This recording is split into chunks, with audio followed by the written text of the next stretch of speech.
Hi everyone, it's Lou Collins for CraftStash, and today I'd like to share with you 5 different ways to use a laminating machine and laminating pouches in your card making and paper crafts. Hopefully you're going to love these ideas. If you do, don't forget of course to give the video a thumbs up, and we'd love it if you could subscribe to our channel as well. Now let's get started. So the first tip is all about storage and organisation. Now I'm using a laminator that I've purchased from CraftStash and the laminating sheets as well that come with it. And I have stamped some of my stamps that don't have a backing sheet onto a piece of cardstock.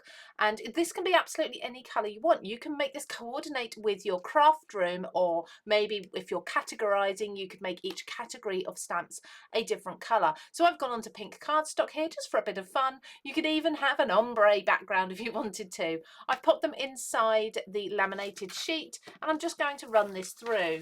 Now each laminated sheet, if it's a A4 size like this, will take around about 30 seconds to run through, and you only need to run it through the once. So once that's gone through and cooled down, I have now got myself a laminated sheet that I can cut with my trimmer, because you can cut laminated sheets with your average papercraft trimmer. You could even add a tab to the top if you wanted, if you're going to catalogue these. And now I've got 2 options. So I can pop my stamps onto the back here like so.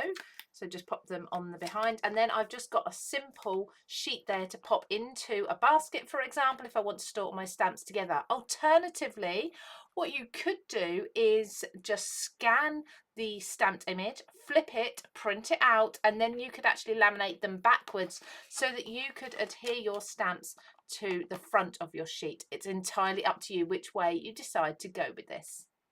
Another handy hack for your craft room is ink blending sheets. So we very often put ink blending mats down to protect our surface while we're ink blending or doing anything messy with glues and wet mediums. But how about making your own? So you can just laminate sheets without anything in if you want to, but it's more fun if we can personalize them. So I've got one of my favorite color charts here that I'm going to just laminate, and that will create me a water resistant surface for ink blending on. And the handy thing is I've then got the reference within as well. You may want to print off some quotes that you find fun for around your craft room. It might be that there's another reference or table or chart that you find helpful when you're crafting, so you could laminate a couple of sheets of those. So again, I'm just going to feed this into my laminating machine and just sit back and wait for that to work its magic. Now, so far, the laminating machine that I've got from CraftStash has been fabulous. I've had no crinkles or wrinkles coming out. I've had perfect results every single time. I did have a previous laminating machine, and I must admit that used to sometimes catch on the edge of the cardstock as it went through. It used to kind of warp and wrinkle up sometimes the laminated sheet as it came out the other end, and I had no end of problems with it. This one has been absolutely fabulous every time. So regardless of what your favourite medium is, you've now got yourself a resistant blending mat, and like I say, you can personalise this to suit your style, to suit your needs if you need charts and graphs, and to suit your craft room. The best of all, it's all wipe clean. So for the next technique, I'm going to do some foiling with my laminating machine, but you don't need to have a toner printer in order to do this. Now you can do this technique in the same way without the embossing. If you have sheets that have been printed with a toner, the only way you're usually going to know this if you've not printed them at home is by testing them out. I know some of my textures range of pattern papers, the black on those are printed with a toner, so they work fabulously for adding foil to in this way. But instead, if you don't have toner printed sheets, we can also use heat embossing, as I'm going to show you here. So I'm just going to use some clear heat embossing.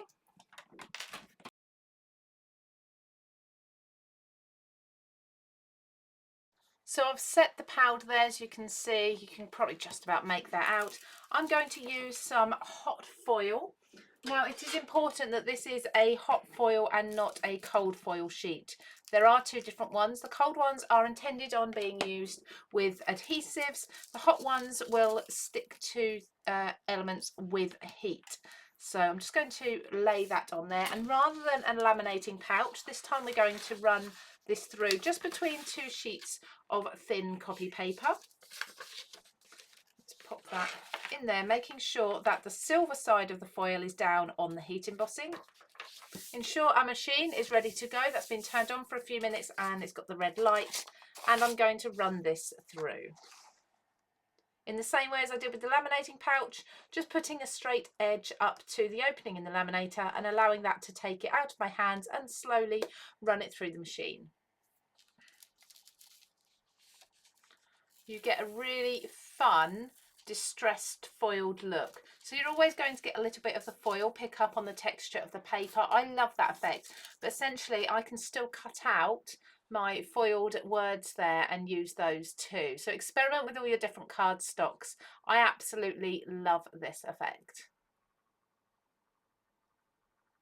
Another idea is to preserve some foliage or some flowers. So if you've got something that's relatively flat from your garden, while it's fresh, or even if you prefer once it's dried, you can laminate this and preserve it. You can use it in your card making, make your own backing papers, for example, with them. They're really good fun. I've chosen this leaf today purely because it's winter here at the moment and there isn't much in the way of flowers out there for me to choose from. So instead I've grabbed a nice green leaf from the garden. I've made sure I've dried that off thoroughly with a piece of kitchen towel before doing this. So I've just sandwiched the leaf between the sheets there. Like I say, it was already pretty flat. You don't want to try putting anything through that's got too much in the way of depth to it. If it has got a stem on it, just ensure that stem will compress quite easily. The machine will do the rest for you. Now the beauty of laminating things like this is it really makes their colours pop beautifully, and it preserves them as well because the air isn't then getting to them. Now I've done this with flowers and leaves before in the past and created cards and bookmarks from them, and they've been just as vibrant as the day I did them, even a year later. Because of the depth of the leaves and flowers, sometimes I like to run them through twice if perhaps the centre hasn't quite caught hold. Sometimes you'll find you've got a little bit of air in there, and that's purely because of the dimension of the foliage or the flowers that you're putting through. Look how beautiful that is. Now you can either cut around this because the edges are sealed, or you could cut it into a card based shape.